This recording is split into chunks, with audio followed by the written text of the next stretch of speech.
umukristo aba ari kiremwa gishasha. Ibya kera byarashitse, ibishasha biraho. Ibyo byose rero biva ku Mana yatwuzurije nayo ku bwa Kristo, ikaduha kuba abasuku bakorera ubwo bwuzure. Nkako nyene Imana niyo yiyuzurije n'abantu b'isi muri Kristo, ikareka kubabonamo ibicumuro byabo, ikongera igashira muri mwebwe ijambo ry'ubwo bwuzure. Iryo ni ijambo ry'Imana. Twaravuganye ibintu bibiri bihambaye mu buzima bw'abubakanye, mu buzima bw'umugabo n'umugore bashaka kubana neza, bashaka kubakana by'ukuri. Turavuga yuko igisabisho gihambaye, ukuganira n'Imana bihambaye, ukuba mu bumwe n'Imana bihambaye, ari byo bica biduha gushobora kubana, kuganira no kuba mu bumwe n'uwo twubakanye. Ariko si ibyo byonyine, hari ibindi abubakanye babwirizwa gusangira kandi nabyo nyine bikomeye. Uyu munsi tuvuga ibintu bibiri. Icya mbere tuza kuvuga ni ugushobora gutorera umuti ingorane hagati y'abubakanye, cyane cyane mu gihe habaye amatati. Icya kabiri tuza kuvuga ni ugusabikanya cyane ugusangira itunga ry'umuryango. Ibyo bintu bibiri umuntu ashoboye kubibamo akabishobora, biri mu biza navyo nyine gufasha gukomeza urugo, gukomeza urukundo rwa babiri. Sinza kurandira cyane kuko n'ibintu bimwe bimwe musanzwe mumenyereye mubamwo, ariko ndabaho utuntu tumwe kuko nabo ingorane zose zihari. Hanyuma turaza kumviriza ababibamwo, abubakanye, kugira ngo bababwire ingene bo babitegereye n'ingene babigenza, cyane cyane ku ruhande rwo gusabikanya, rwo gusangira, rwo gutunganiriza hamwe itunga ry'umuryango. Mbere ku cya mbere cyerekeye ugutorera inyishu ingorane hagati y'abubakanye, ndabivuga mu duce dutatu. Ndatangura kubabwira ivyerekeye amatati ashobora kuba hagati y'abubakanye. Ingorane ntizizokwigira zibura ko je navyisi. Ubwa kabiri turabira hamwe uko gucanamwo gushika ico kuva. Ubwa gatatu duce turaba inzira zo gutorera umuti amatati mu rugo. Hanyuma duca dutandukira igice kigira kabiri cerekeye itunga ry'umuryango. Ingorane ntizizokwigira zibura, ntihagire umuntu yihebe, ntihagire umuntu yubatse azokwibaza ngo ayubatse urugo rutazokwigira rubamo ingorane na ntoya, ngo yubatse urugo hatazokwigera habamo ugucanamwo. Yoba yihenze, nk'uko hariho abantu rimwe rimwe bubaka akibaza bagiye ahantu nyene mu gaparadizo, ukubaka biraryoshe. Kandi abantu bubaka kugira ngo bahimbane, bubaka kuko bakundana, bubaka kuko bashaka yuko urukundo rwabo rwo rubamwo ku munsi, ijoro n'umutaga bari kumwe bakaguma bagwerekana. Iyo abantu bagikundana bagihararanye, umuntu aba afise igishika cyo kuvuga ati ico ujya munsi ugashika, ico tukabana kugira ngo ndamugaragarize ubwo ndamukunda, nzomukunda, nzomugirira neza, nukuri nawe nyene ntazoganya. Abantu bakigira ubugeni, icyo cyumviro kiba kiri kandi umuntu akavyishimira. Mugari igihe biheza ugasanga ngira ntibiteguye neza ngo bamenye ko kubaka ari urugendo buhoro buhoro rushobora kuba mutunogo, ntibamenye ko baba binjiye mu ishyamba batazi. Hari igihe wiciye mu ishyamba utazi amahwa usanga mukoze ko cyangwa ibiti biguhitana cyangwa ibiki. Ibyo ni ibintu bisanzwe. Kandi noneho umusaserdoti igihe abigisha umunsi wa mbere yarababwiye yuko mu rugo habayo n'umusaraba. Mbere yarababwiye iyo misaraba ukuntu imeze, ngira ngo muravyibuka. Ntihagire umuntu yiheza. Ingorane cyane ugutorera umuti ingorane zishitse mu rugo, mbere gutorera umuti amatati cyangwa iyo mwacanyemo, biri mu bigize ubuzima bw'abubakanye. Si ukuvuga ngo ni ikintu biri mu vyo mubwiza kubamwo. Mu Kirundi noneho barabitoye ngo ntazibana zidakomanya amahembe. ntihagire umuntu yihemba. Nicyo gituma mwibuka nababwiye nti nk'abantu baba baranye imyaka 5, ijambo ngo ndagusavye ikigongwe ritarigera riva mu kanwa, abo bantu bari mu kinyoma. Bace bantumira jenge n'iwabo kuza turavoma ubweranda, tuza turagenda turabatambira tubihweza, duhamagare n'abandi bazi kuza barabihweza. Ahantu batarigera basaba ikigongwe n'umunsi n'umwe, imyaka 5 igahera. Muce muntumira no kuri tuze gutangara, twicare twihweze ubweranda mu bweranda. Ni ukuvuga ko baba bari mu kinyoma kandi ntibabandanye bishyigikira, kuko byanga bikunda umunsi w'izina bica biyangara bikamera nabi, urugo ubuzima bukabira. Aha rero icyo twomenya no kuko gucanamwo hari igihe gukenerwa. Noneho hari abahinga bavuga bati ugucanamwo hagati y'abubakanye ngo birakenewe kugira iki? Kugira ngo mukure. Hari igihe bikenerwa, hari igihe bifasha, hari igihe mbere bituma ibibazo bimwe bimwe byari byinyegeje bica biseruka bikaja habona. Kugira ngo rero bibakuze bigenda gute? Iyo bishitse hakaba akagorane, iyo bishitse hakaba ikibazo hagati y'abubakanye, byose bivana ingene muvyifashemo. Iyo muvyifashemo neza bituma mushira ukuri hagati yanyu. Ni ukuvuga ko akagorane kari kahari mukakabona, si ukuvuga ngo urugorane amahanga. Ntibaze abubakanye ntibapfa ibintu bikomeye, bapfa umuntu muto cyane kandi isi yose ajya abantu babana ntibapfa ikintu kinini, n'utuntu duto. Barashobora gupfa n'uko intebe bayiteretse ngaha ubundi akavuga ngo yayishyire hasi. Icyo cyonyine ngo jewe ndategetse ngo yishyire hejuru. Bimaze kugenza uko ubundi aba amaze guhohoterwa mu mutima, ntasubira gutekana, nta mahoro asubira kugira. Kandi aho ingorane niyo nyene iba yamaze kuba. Kuvuga gusa ngo mushyire hejuru cyangwa ngo yishyire hasi, byakabaye kera ngo ndategetse ngo aha ni iwanje. Amaze kuvuga ngo aha ni iwanje, umenye wowe si iwawe. Urumva ingorane zatanga, mugaca mubana uko umwe avuga ngo ni iwanje uwundi ari umusavyi w'indaro, bigaca bivuga ntikibafashije, ahubwo kigenza uko hakubakuza giciye ahubwo kibinjiza mu kinogo, baciye binjira mu buzima bubi. Ariko bibakuza ryari? Iyo muvyifashemo neza, n'akaryo keza ko guca muvugana ibintu uko biri, ingorane ahiri, ukuri kugaca kuja habona, mukakuyaga, bigaca bituma umwe wese ku ruhande rw'uwo yisuzuma akavuga ati aha nakosheje, ubundi agaca avuga ati ngo nanje nakosheje. Kuko hari utangura akavuga ati ungirire ikigongwe kuko n'ukuri byavuye kuri iki n'iki. Ubundi ati najewe mbabarira kujya kuntu wambwiye nacenda kwishura nabi, naje sinari guca nifata kujya. Bagakibaza umwe wese ku ruhande rwiwe akabona ko hari uruhara yagize, akabisabira imbabazi, bigaca bituma bakura mu rugo rwabo. Bamaze kuvuga bakavuga bati ibuye riserutse ntiriba ricishe isuka. Hamwe umuntu avuga ati iki nakibonye kizogisubira, aho baca bakura. Haza kandi bakagatorera umuti, baca bakura. Mbere bigaca bituma bashimana gusumba. Hanyuma umuntu yarinze avuga ati umbabarire, akemera ati je nakosheje, uca umukunda gusumba, ukavuga uti nukuri sinahushije, umuntu tubana n'umuntu. Urumva ko tugaruka kuri ya nyisho ya mbere. Umuntu tubana n'umuntu afise ubuntu, umuntu tubana n'umukristo by'ukuri.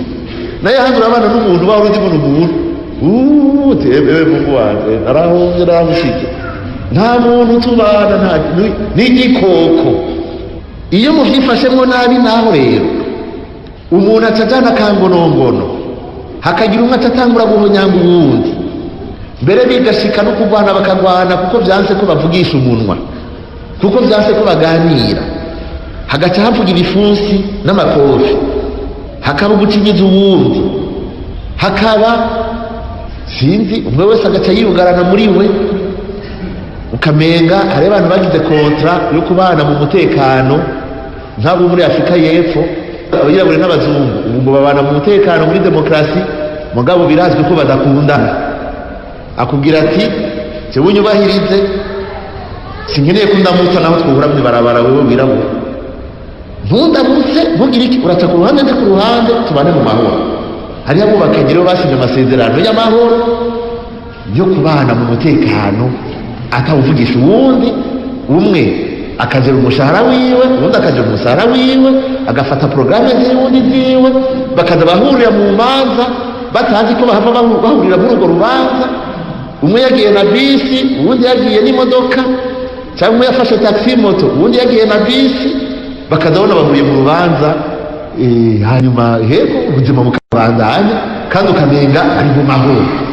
Hakaba ari izindi ngora ingo usanga bama mu ngorane za misi yose, nta misi hera batavuganye nabi, nta muri akantu bapfa.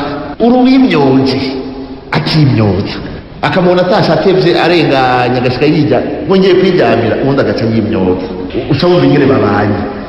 Ni ukuvuga imisi yose hamaye akantu. Abo rero si ugushwana bisanzwe, abo baragwaye, urwo rugo ruragwaye, rukeneye kuvugwa. Kandi bibandanije uko haza ibindi bibi, kuko imera n'imperuka, umwe acaja kurondera ahandi, uwundi ahandi, agaca guhungira mu nzoga, uwundi agahungira, acagenda kurondera aho aganirira, acagenda kurondera aho yovugira, acagenda kurondera abagenzi bandi, acagenda kurondera uwo mutwengera wundi, kuko muhira ni ukwimyoza, ni ugucungana, ni ukurabana, ntavugisha uwundi, iyo bavuganye ni nabi. Urwo ni urugo rurwaye. Abo biba bimaze gushika kure. Si ukuvuga yuko amakosa arabaye ku munsi ku munsi, haba hari ikintu cyabaye kuva kera, cyangwa ibintu byagiye biraba bikababaza uwundi ku mutima, mugabo batigeze batorera umuti, bigateba bakatuvura, cyangwa ugasanga barashwanye bikomeye, abantu bagapfa guhanura, bakumva barafite isoni zo kwahukana, cyangwa iwabo bati uratumara amazi, agaca apfa kugumayo ngo niko zubaka, mugabo atakanyamureza bafise. Abo urumva iyo ni ngorane. Hakaba abandi umenga bari mu mutekano rero, muga kuko bahisemwo kudasubira gusotora wundi ya masezerano y'amahoro nababwira. Inkurikizi z'ivyo bintu, iyo ingorane, iyo habaye amatati, iyo habaye ugushafuriranira ntibitorega umuti, ingorane ni nyinshi. Ukuvugana bica bigenda biratakara mu rugo, kuko bijya biragoye kuvugana n'umuntu afise uruntu yakugiriye kandi atigera yemera, afise ikintu mwapfuye mutigeze mutorera umuti, nta kanyamuneza ugira. Muri kumwe naho muganira, urumva ko muri ko muganira mu kinyoma, ntimuri mukuri. Birashobora no guhera ugasanga ntibakivugana, ugasanga umuntu yarashavuye, umukobwa warakera wasanga yipodora akikora neza. Ubu uyu ubuzima bwaramaze kubiha ku buryo no kwisiga amavuta ntibigikenewe, avuga ati ntaco n'ubundi nawe ndayisigira nta na kimwe. Ugaca usanga no gusokoza n'iki byose umenga aba bigahera.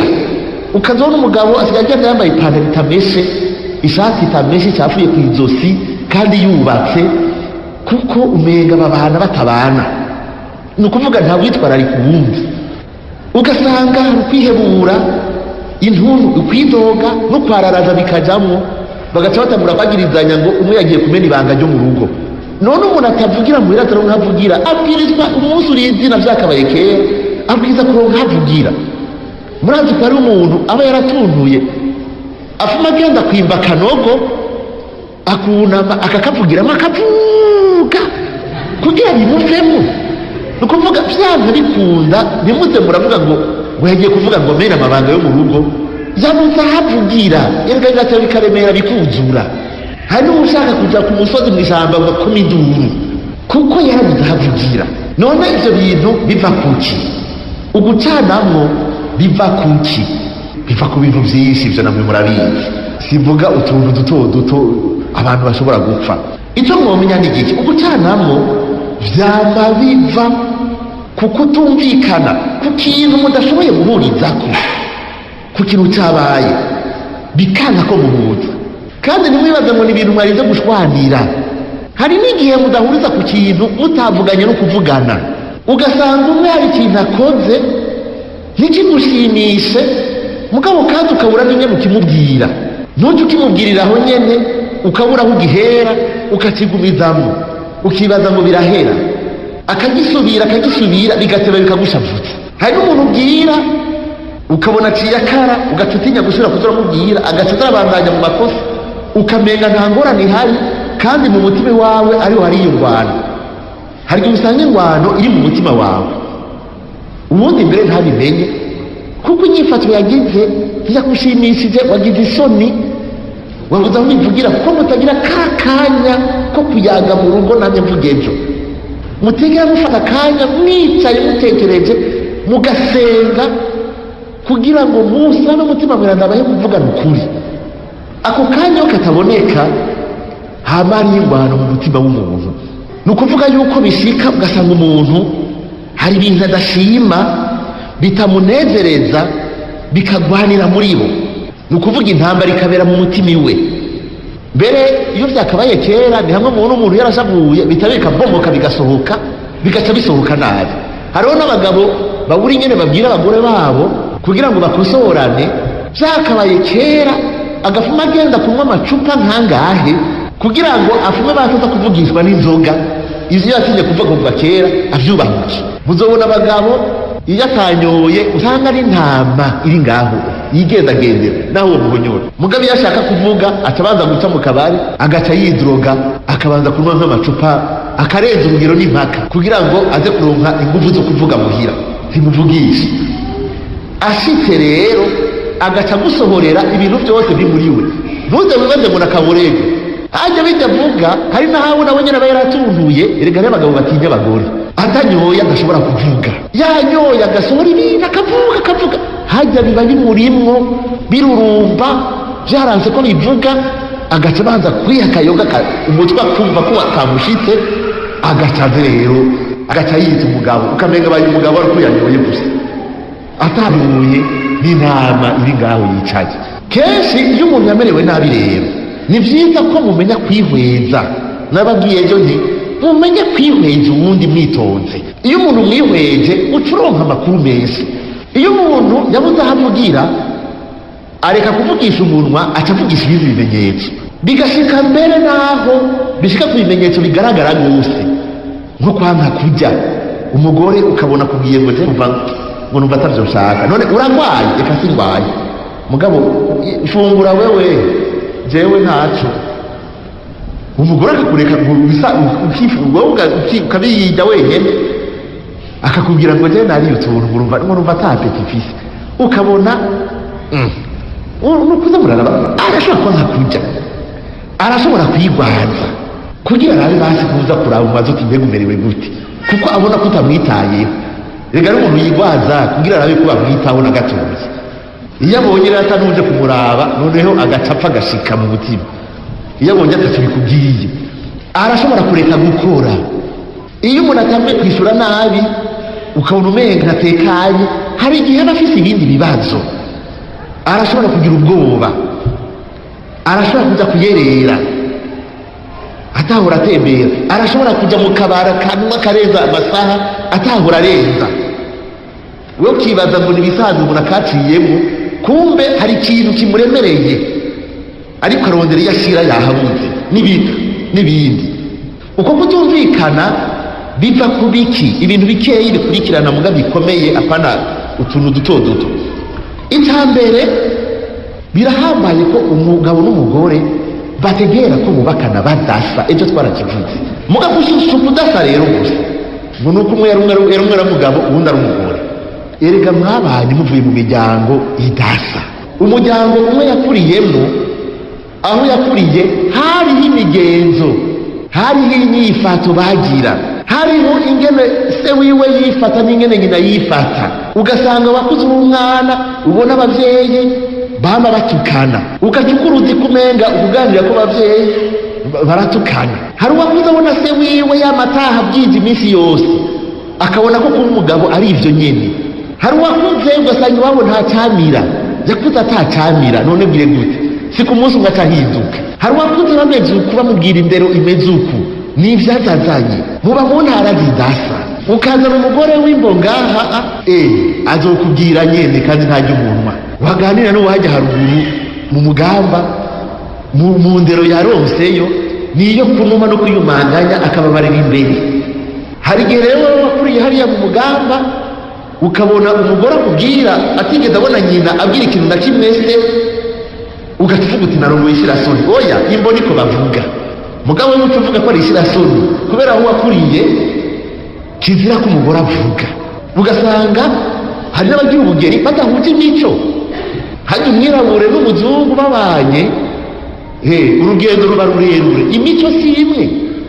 Muhora mubona abantu bapfa ngaha ngo bagiye iburaya data mu kurya ubuzima no kuraba amatara, bashitseyo atari iminsi ibiri heza bagaca bahukana kuko bagiye ahantu hari imigenzo yindi. Umugore ati erega bwa bundi rero aracinyijwe, agatenga kuja mu gikoni. Murabaza abantu baza baraja iburaya b'abarundi, bashitseyo umugore atavuga ngo jesi turamuja mu munsi nje natetse ngo nabo ni wewe, ngo aha turiyo niko bimeze. Abagabo bose mugaha barateka, si wowe rero uzoguma wicaye ngaha muza kugaburira ari mu gikoni, kandi ukibaza ngo nugushina ntagerayo. Urabiteka cyangwa urareka ushake wiriga inzara n'akazi kawe. Bama bahukanye namwe murabazi, murashaka kubana imico idahuye, mugabo urukundo rurafise ingufu zikwiye kugira ngo rurengere imico, mbere umuntu agerageze kuja kuraba hahurira n'uwundi bakakirana.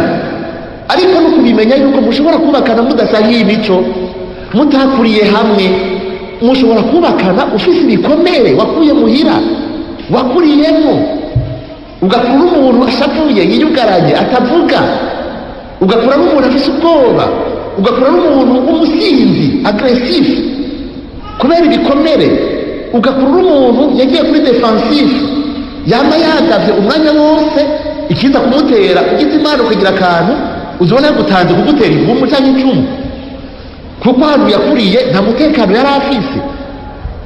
Wero mubanye ugasanga ntumuzi niyo yaciye niyo yakuriye n'ibyo yabayemo n'ibyamukomerekeje, ugasanga amatata aheraho hakaba kudategerana. Uko utavugana ngo mushike, kirazira ko muvugana ikintu cyabaye ngo ntimugishikane, kuko iyo umwe atwaye akangonongono ingorane nimuba mwihejeje. Ibyo kuvuga rero ngo ndategetse ujya se umuti mu rugo ngo ndategetse mu rugo, shaka uri umushikiranganji, ibyo by'ubushikiranganji ni ku kazi. Shaka uri koronere, ibyo gutanga amaordre ni hariya mu gisoda. Ushitse muhira imbere y'umugore cyangwa imbere y'umugabo, kuko n'abagore basoda barimo, ijya myambaro yose y'ingwano ushyira hasi ukambara ubusa imbere yiwe, kuko imbere yiwe uri madame, shaka uri minisitiri, bose batinya. Imbere yiwe uri umugore, imbere yiwe uri umugabo, n'umuperezida nashaka we perezida w'igihugu, nashaka we generale.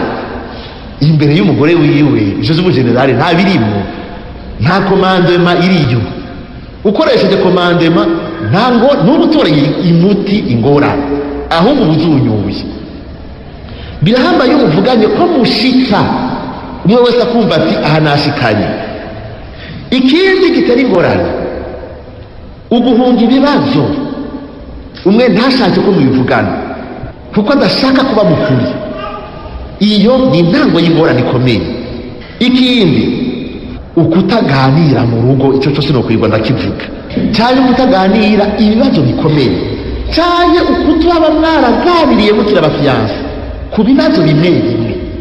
Iyo mushitse mu rugo muca mutinya kubikorako, kuko umwanya wo kubiganira hari igihe usanga wararengana ugakibura aho bihera. Barahiriwe abantu mu bufiyanse bwabo bashoboye kuvugana ibintu bikomakomeye bikuru bikuru, bica biborohera cyane iyo babanye, bituma bisanzura. Ariko iyo mwagize ubufiyanse bwanyu, fiyansaye zanyu cyo gutegura urubanza gusa ngo abantu bazonywa inzoga, mwagende mu modoka nziza iriko amashurwe, ufise udushurwe mu minwe n'amafoto na kamera, ari ibyo byonyine byabaye ubufiyanse bwanyu, mushitse mu rugo birabagora. Hariho ibintu bihambaye ko abantu bavugana batarubakana, kuko iyo bashitse imbere birabagora, kuko batigeze, kuko hariho ibintu iyo bimenye mukira abafiyanse uca uvuga uti aha jeti ngenda sininjira. Ugiye kubibona warashitseyo ntugisubira inyuma, ingorane ziba zitanguye. Ukurondera guhata uwundi, icyo ntakivuze. Ikindi abantu bapfa batavuga kandi badashaka no kuvuga, nivyerekeye amabanga y'abubatse adashimisha bose.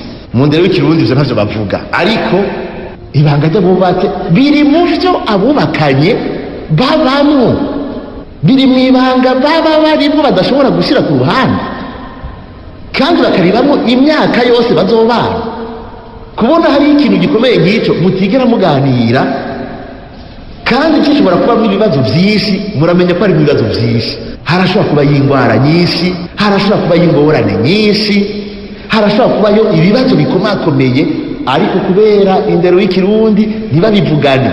Akenshi ivyo biraba intango y'amatati no gusambura mbere zigasambuka, ariko ukarindira ko umuntu akubwira ngo icyo turiko turapfa ni iki, ukabura. Ivyo biri mu bintu bisambuza. Ubajije ngo bega mufiki, ngo mpanurira ngo ntanyubaha, ntakubaha gute, ngo ntanderagira, oya none ngaho uvuze iki, gushikaho ntacuravuga, ngo ntanderagira gute, ntarenzaho agaca yigira ngo sigara muramuhanura ngo nubi wanyu. Oya, ivyerekeye amabanga y'abubatsi biraba kenshi intango y'ingorane nyinshi cyane, kubera hariho umwe atabinezererewe, kubera hariho umwe ahohoterwa, kubera hariho umwe afite ingorane, mbere bigashika abantu ntibategerane, bakibagira nuko bamaze gusaza, bakibagira ko n'ibihe bigenda birahindagurika.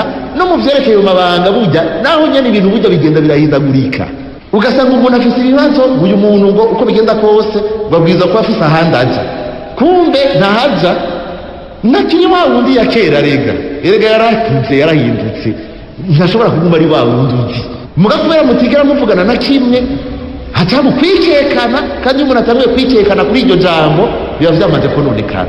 Hari ibindi vyinshi rero, akarenganyo, bimwe vyo kwikunda, vyo gusesagura, vy'amari, vyo navyo nodondora. Uko tubahana rero, ukwishurana nabi, kwa munebagura ubundi, kwa makuru ya defensive nako ndavuga.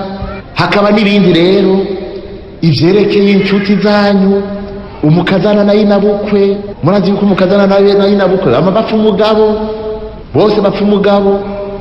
Umukazana yifitiye umugabo, inabukwe avuga ati igipfukiraho cyarantwaye umuhungu wanje, nakimpa agatenge, nakinzanira kagwa ku mugoroba, byose asirawe, none yaje kunyica uwo induru zigaca zivuga. Imiryango rimwe rimwe iyo umuntu atavyitondeye, abantu benshi ntibazi ingene batunganya ubucuti babwiza kugiriranira n'inshuti hirya no hino, zaba izo ku mugabo cyangwa izo ku mugore.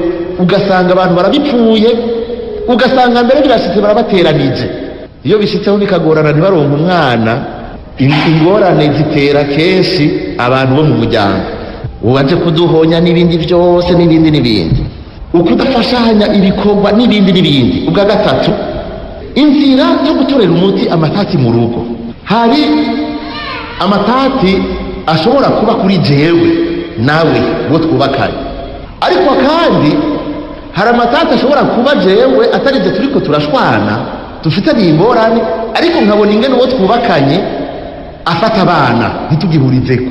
Niba agiye kukivuga ico cyo kudahuriza ku vyerekeye irondoka n'indero y'abana, biri mu bintu bihora bizana amatati. Birashika mu muryango ugasanga abana baragabuye, hari abari ku ruhande rwa se n'abari ku ruhande rwa nyina, kubera ingene abavyeyi bavyifatamwo, batari kumwe, badafite intumbero imwe, batazi icyo bakora, batazi icyo babwiza guha umwana. Ugasanga barashobora gupfa n'umukozi, ingene umwe afata umukozi ukanubundi bakabipfa, ingene umwe afata abana barezwe mu nzu. Kuko mu Burundi murabona ingene usanga umuntu mu rugo mu nka zose hari abana b'inshuti baharerewe, ugasanga umwe ingene imigenderanire agiranira nabo bana bari mu nzu bishavuza ubundi bubakanye, ntabyakire kubera umwe ari inshuti yiwe, ugasanga byazanye ingorane. Ivyo oye ikibazo kirekire kandi mu Burundi kirahari. Mu gutorera umuti rero amatati mu rugo, ibibazo bihari ntawo babwira ngo muraca mugira uku ngo niyo nyishu ngiyitomoye. Biva n'ibintu byinshi. Icyo mwapfuye iki?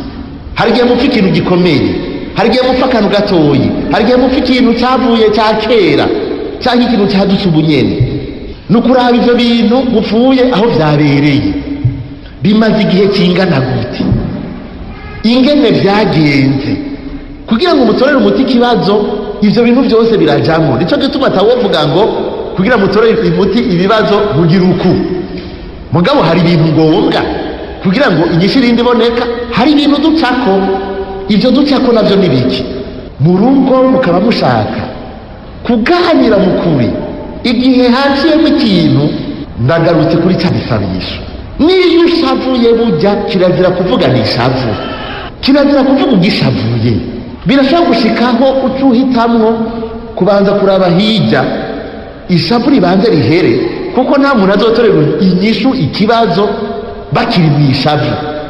Umuntu akiri mu ishavu icyo azokora azotukana, canke umuntu akiri mu ishavu mu gutora inyishu kugira ngo azivye uwo bariko baratukana amuha ingufu canke amakofi.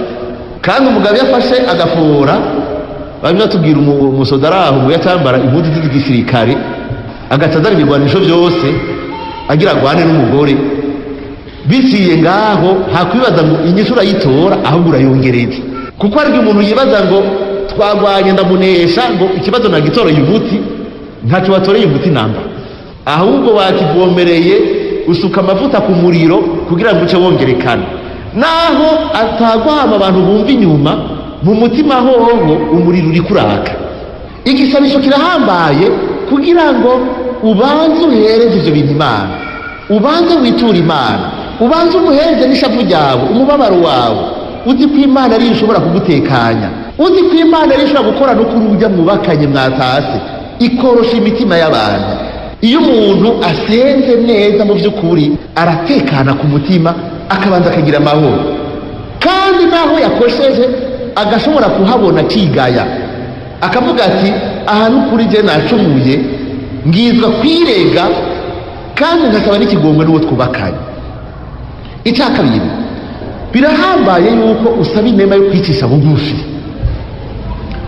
kumenya ko mutari urugo ko abantu b'abatagatifu batazosha bacumuye n'umunsi n'umwe. Murazi ko bavuga ngo n'umweranda ngo acumura indwi ku munsi.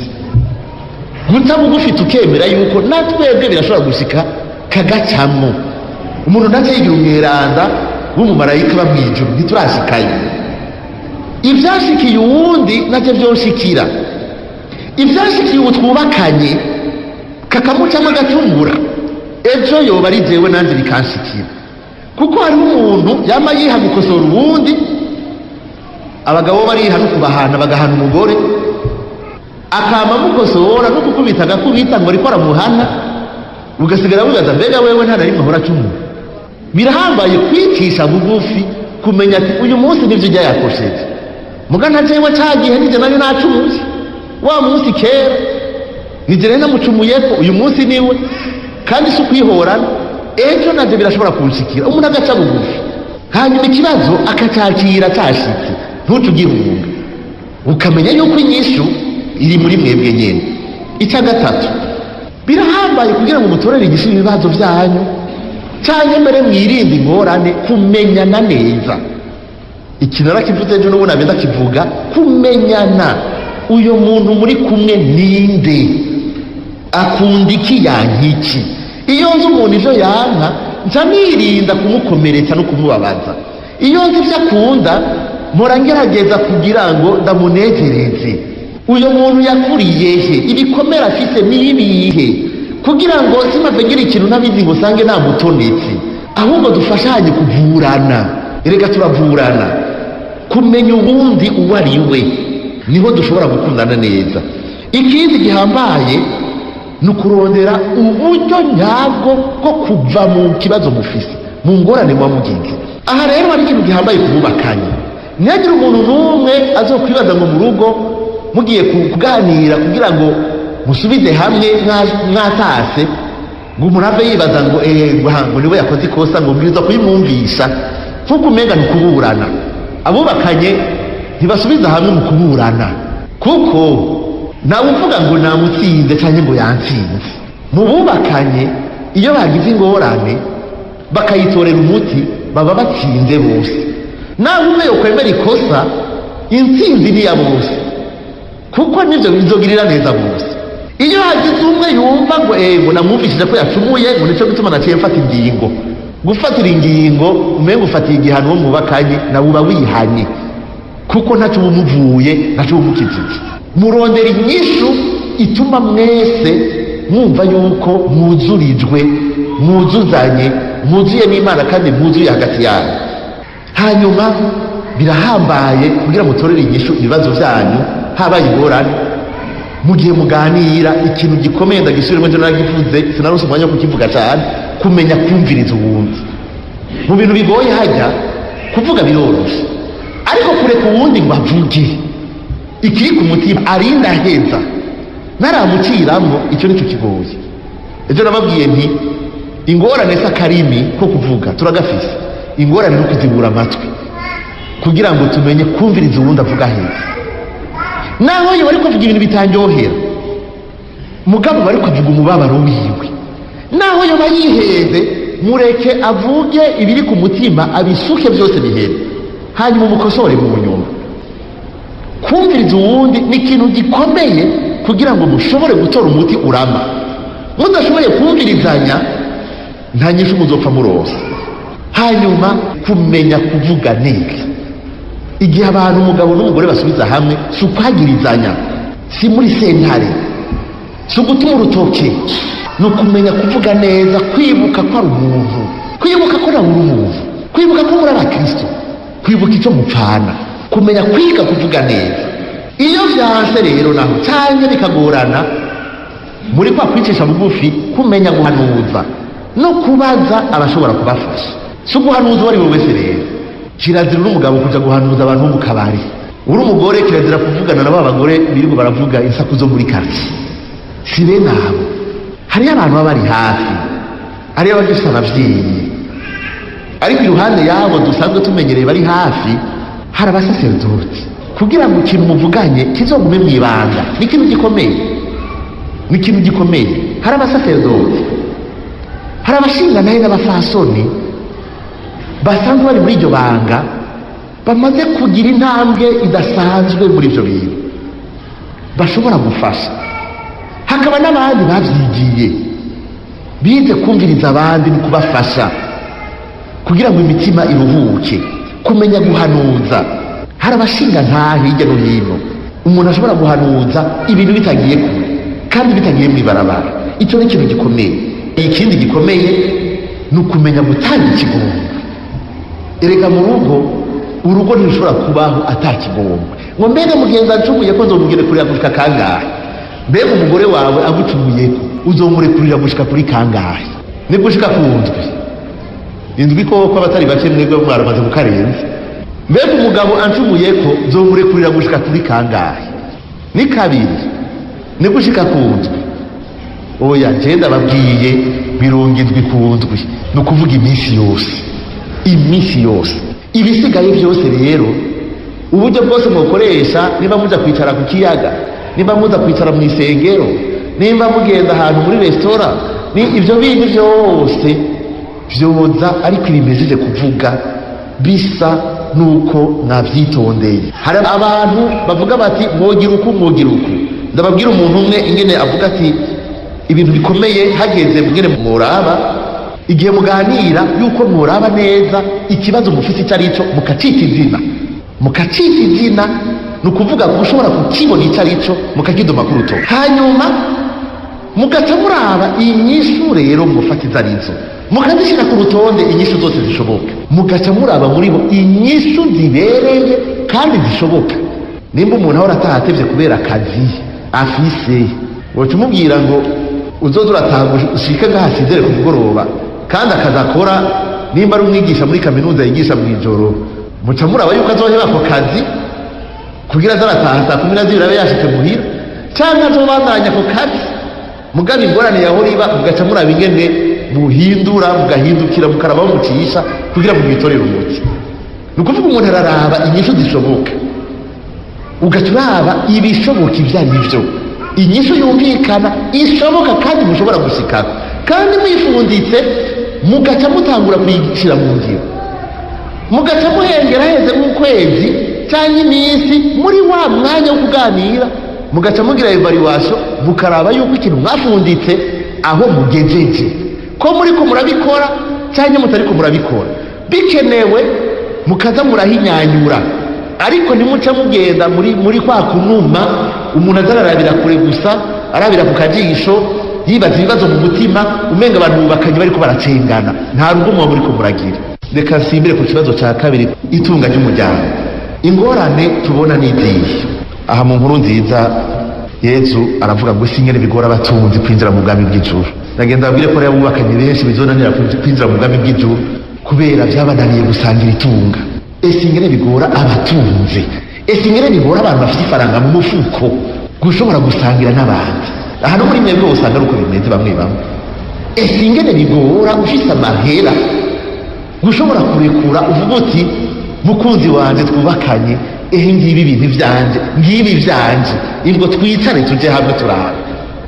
Ngo shobora ingamiya ikinjira mw'ijuru, mu bwami bw'ijuru, umutunzi atarinjira mu bwami bw'ijuru. Umutunzi tukuvuga ibintu ufite ifaranga vyinshi, urashobora kuba ufite n'igihumbi ukacicarako ukarahiye ukarengwa, abana bakicwa n'inzara, uyafise urindiriye gusa kunywa icupa ry'urwagwa.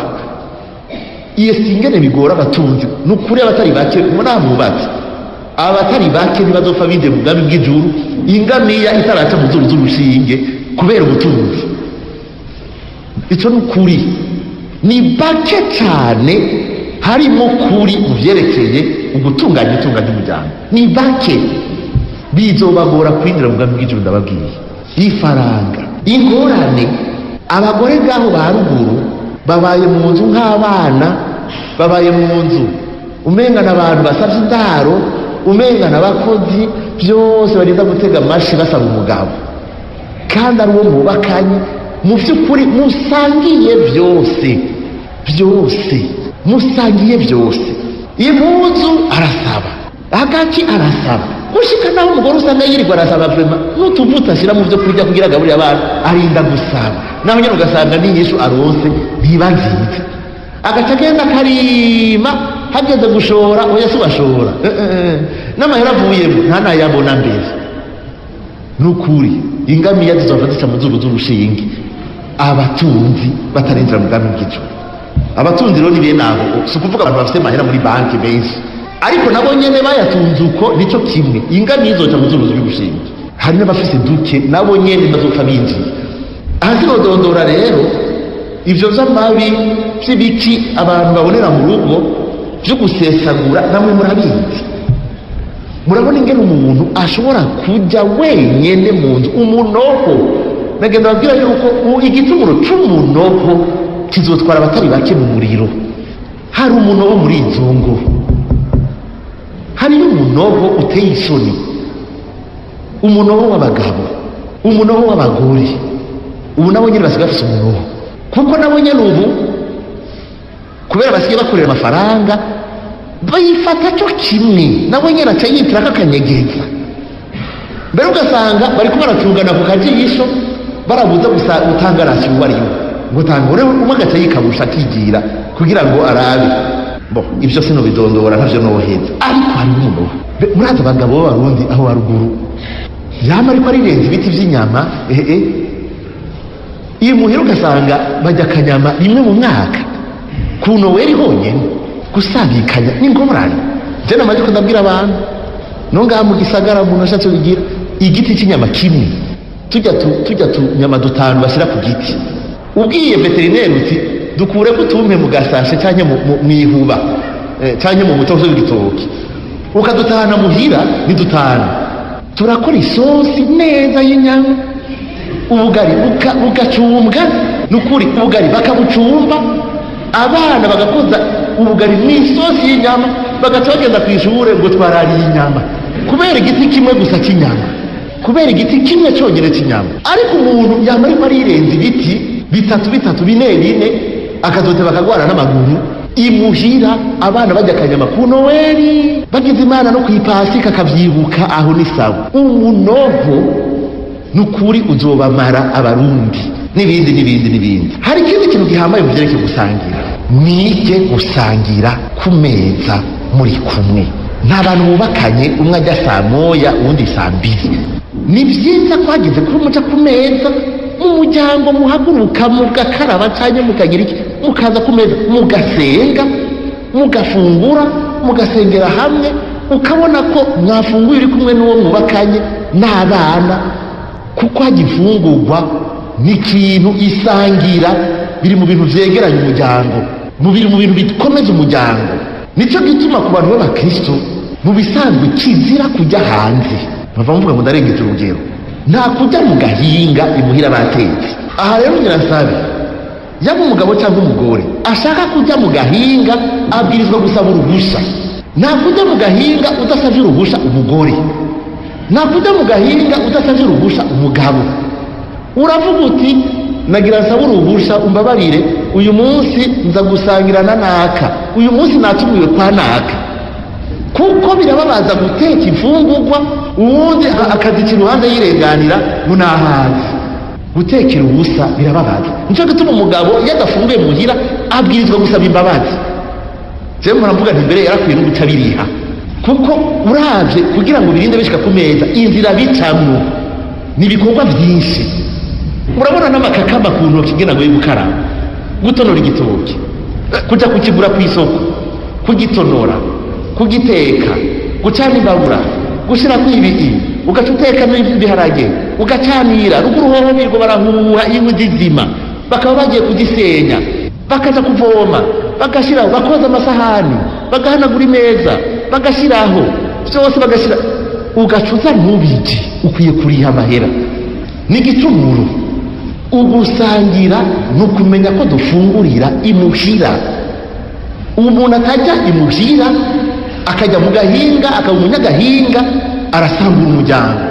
Iyo bafunguye hanze bibwiza kuba bizwi. Icya gatatu, kumenya gutunganiriza hamwe rero imigambi, kuja hamwe.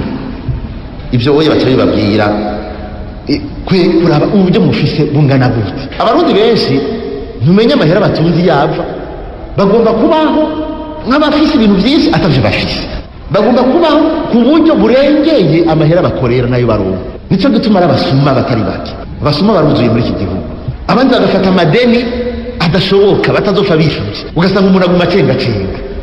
Umuntu afata ideni mu kabare k'inzoga wewe aracumura kandi bikomeye. Ivyo baca babibabwira. Umaze kubona ufise uca utunganya, tuzoyakoresha gute, ibikenewe n'ibiki. Hanyuma icya gatatu, mbega kazoza kacu nakaye. Hanyuma icya kane, ikibazo umugabo yoca yibaza n'umugore akibaza, ninapfa bizogenda gute? Simvuga ngo azompamba gute, no, ninapfa umugore n'abana, umugabo n'abana bazobaho gute? Umugabo atiyumvira ico kintu si umugabo, si umugabo n'ikindi kintu. Umugore atiyumvira ico kintu nawe nyene sinzi nagira ngo gusa umuntu cyaki twavuga cyo umuntu dufise ubwenge, no kuvuga n'umuntu abuze ikintu. Hanyuma itanyuma kumenya gushikanira umukama. Rero muvyo dutunganya by'itunganya umuryango twibuke gushikanira umukama. Umuntu adashikanira umukama hari icamutse. Reka nsabe abubakanye bababwire neza kunsumvye, simave ndandira cyane n'ubundi namaze kuvuga byinshi, nibashike ngaho imbere kugira ngo bace babandanye. Mugira ivyo bintu mvuze mubyibuke, mufa muvyandika, mugende murabizirikana, serose mwenye kubisigura neza. Murabe gusangira mu nzu ku meza, kwicara hamwe mugatunganya ibintu muri kumwe, hanyuma mukamenya muti mbega uruhande rw'Imana gogo n'uruhe, kuko hari imigisha myinshi. Mbega kuwa Mungu mushikanira iki umukama? Nagira ndabasabe bantu mubakanye mwicaranye muri ngaha, imbere yo kuza mu misa kwa Mungu muza mwavuganye ati mbega tuzagushikana iki, kugira ngo dusabire umuhezagira umuryango. Urugo rurashikana, apana umuntu umwe wese ntumaze utamenya kuko icyo atanze umwe abatanze itunga ry'umuryango nijye bakuyeko. Byari kuba bihambaye muvuganye umugabo uwo munsi duhereze ku mukama. Kumwe Bikira Mariya na Yozefu bajanye, batwaye dukunze tubiri, umwe niyo yatanze akibundo kiwe, oya batwaye tubiri. Tugire Kristo. Jewe nitwa Gerard Manitanga, sanzwe mba muri paruwase umuvyeyi w'ikigongo yo mu Kanyosha, hanyuma nawe n'umupastori wanjye tubakanye mu Kristo. Ubwanjye nitwa Manariyo Alice, umupastori wiwe. Patiri adusabye ko twoheza tukaganira namwe ku byerekeye itunganywa ry'ubutunzi tuba dusanzwe dufise, ariko ku byerekeye ibyo gutunganiriza ibintu hamwe twebwe twabitanguye hakiri kare imbere yaho, kuko twe twagize mariage nyuma mu mpera z'umwaka w'ibihumbi 2010, mugabe byo gutunganyiriza ibintu hamwe twabitanguye mu bihumbi 2009 tucumvikanye ku mugambi wo kuzokubakana.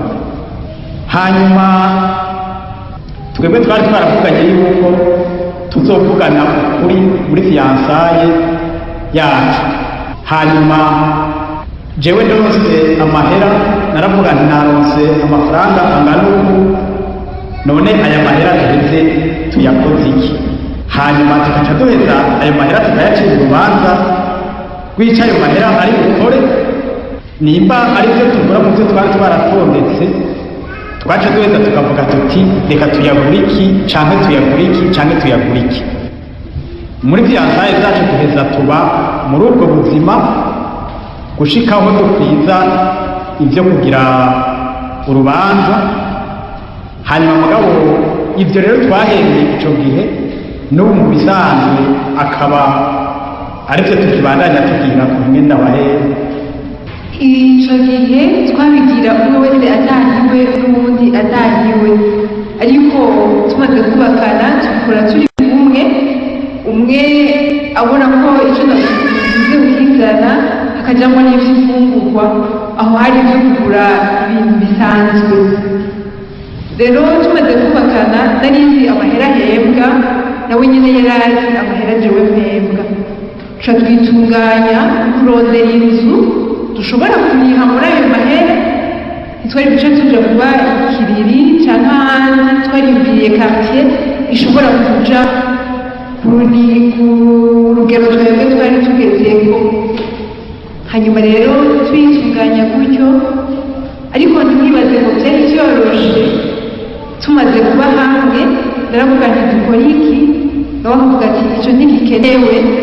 Vyerekeye amahera kugira ngo abagore baragira utudetaye nababwire ingene vyagenze. Mu bisanzwe iyo abantu babana ndabizira nk'abantu baba baramahasangira nibo bashobora guhuriza ku bintu byose, naye handi hari ibyo umuntu ushobora gusanga umugore akabona ko bikenewe, hanyuma naho umugabo nawe akabona yuko icyo kintu kidakenewe naho umuntu yokireka ataco. Hanyuma rero turamutse twubakanye ibyo kugura ibintu ibyurumba twari twabihejeje, twaca dutegereza guheza tukiyumvira ingene tuzoheza tukabaho imbere, kuko amahera yo turonse tuca tuyazana. Hanyuma naho twebwe dusanzwe dutanga ic'icumi, tugaheza ayo mahera yiwe n'amahera yiwanje tugaheza tugakurako ic'icumi, hanyuma yasigaye tugaheza tukavuga tuti ayakora iki, aya yandi nayo akora iki. Ngiye muri detaye, wewe asanzwe akora ahantu ahembwa ku kwezi, ni ukuvuga yuko amahera yiwe aboneka ari uko kwezi guheze. Mugabo jewe nuko ntababa ari ico nkora, jewe akazi nkora mu buzima bwanje mburanira abantu mu avoka. Twebwe rero amahera y'iwacu aho umukama guheza kiriya akakurungikira umukiriya niho uyaronkera. Ni ukuvuga jewe ko mu kwezi nshobora kuyaronka kenshi, nawe wewe aje wiwe akaba ayaronka ari uko kwezi guheze. Hanyuma rero twaciye tugabura, tuca turavuga tuti wewe kubera amahera y'iwawe aza ari uko kwezi guheze, reka yiwawe akure ibikorwa bitegerezwa gukorwa ari uko kwezi guheze. Ni ukuvuga nko guhemba abakozi, nko kuriha amata, ibintu nk'ibyo.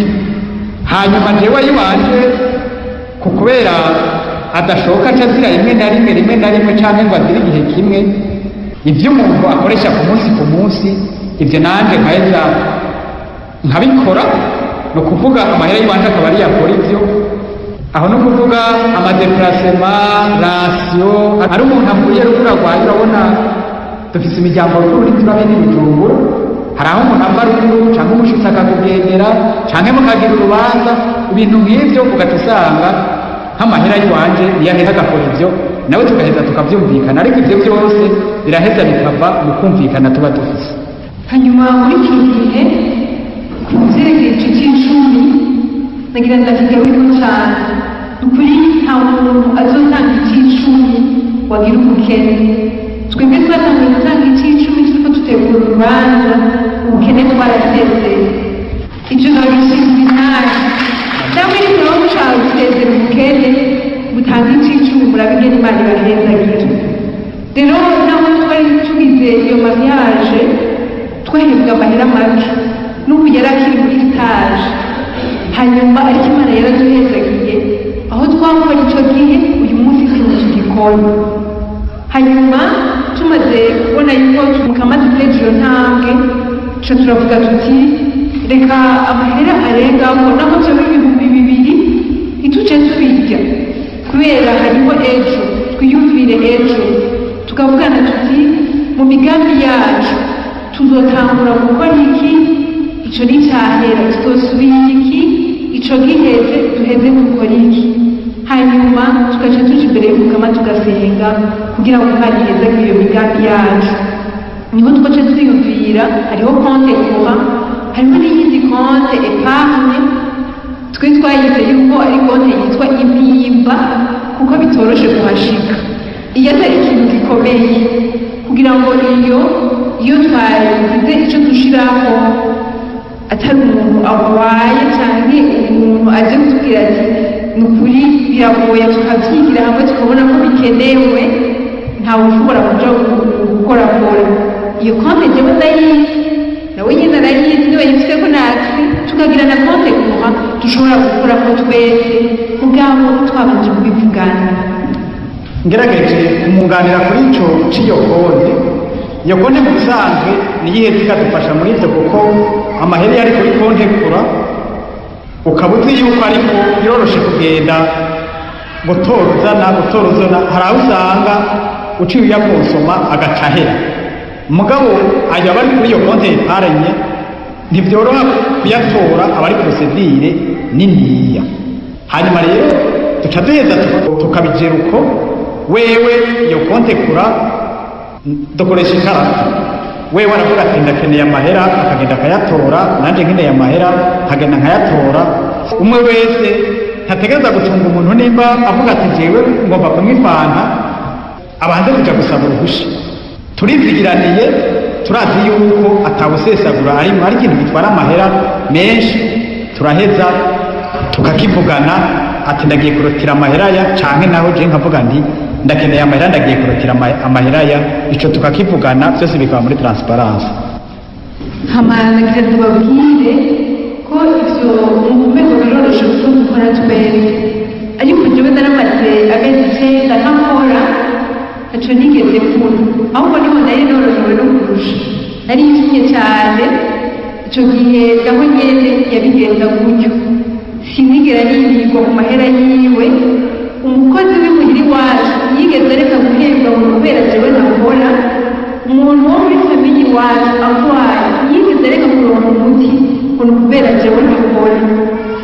Ico mu bisanzwe ndacameze cyavuze nkagifatanya na ca kindi co gutanga dini mu gutanga icicumi kuko jewe igihe akazi kiwe gaheze agataha muhira je navuze nti ivyo ari vyo vyose vyanje bigira bize vyahinduka kuko je naritegereze ngene sizoheza nkatunga umuryango ndi jenyene nkabona yuko ico kibazo ntazokiva imbere mugabo ni muri ico gihe nyene wewe atakora yari muhira kuko urumva agiye muri konje agomba kuvyara niho baciye bamubarira bati akazi kawe karaheze hanyuma naho acaricara muhira ico kiringo rero ariko yitegurira kuvyara n'inyuma yo kuvyara haraheze nk'amezi 6 niho hantu naronse amahera menshi nkaronka ayo dukoresha nkaronka n'ayo dusigaza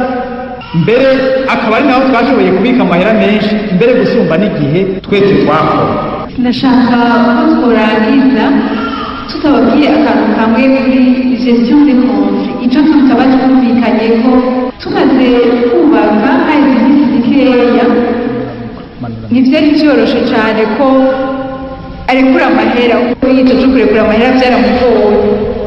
umunsi umwe ndamusaba amahera nkoresha ikintu kandi njye nkabona ko gikenewe, mbona ntabyakiriye neza kandi arabyanga kategorikuma. jewe narababaye cyane kandi ndabimwereka ko nababaye, nababwire kugira ngo tutore umuti w'icyo kintu ingene vyagenze.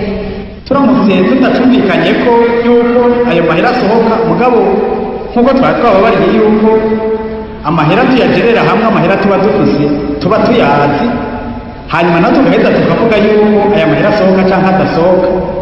jewe ntitwatumvikanye ko mu gitondo acaragenda, jeje ndagenda ku kazi. niyo ku kazi jewe nkorera ngaha muri vili ruhande rw'ababikira b'abakarikita, kubera nari napfuye muhira nyene bitameze neza, shavuye kubera ibyo tutumvikanye ko naciye nja muri akurasi ngaho muri ico kigo c'ababikira bo kubakarikita, hajya nicaye imbere ya Yesu. ca nibuka kera tukiri abafiyanse, jewe ndi umunyeshuri ata mahera nari mfise, nta n'amahera yafise nari mfise. ca nibuka wewe muri ico gihe ingene yaciye yigora acarampa amafaranga 5,000. hanyuma mu nyuma ca ndibaza nti umuntu twashoboye kugera ubukene ata mahera namwe dufise, dupfa amahera kandi tuyafise. ca ndaheza ndagenda ayo mahera ca ndamborera nti ayo mahera agenda yaratiri, hanyuma naho uheze ukore ico ayo mahera yarakenewe. urumva ko iyo gestion de compte umuntu yadutabaye yabaye Yesu. naragize imana cyane ko nari umugabo wo kw'isi atahandi numva yoja kuruhukira naho yarababaye, akagenda kwa Yesu, Yesu agaheza akamwibutsa ivyo vyose. uyu munsi ico kibazo nta kikihaje, tugire Kristo.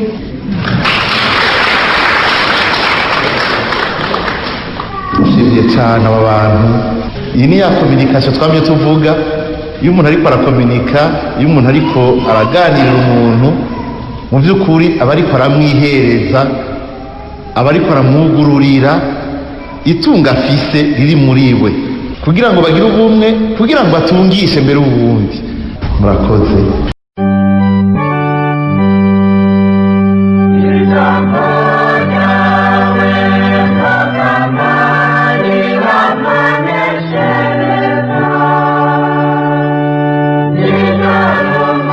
Thank you.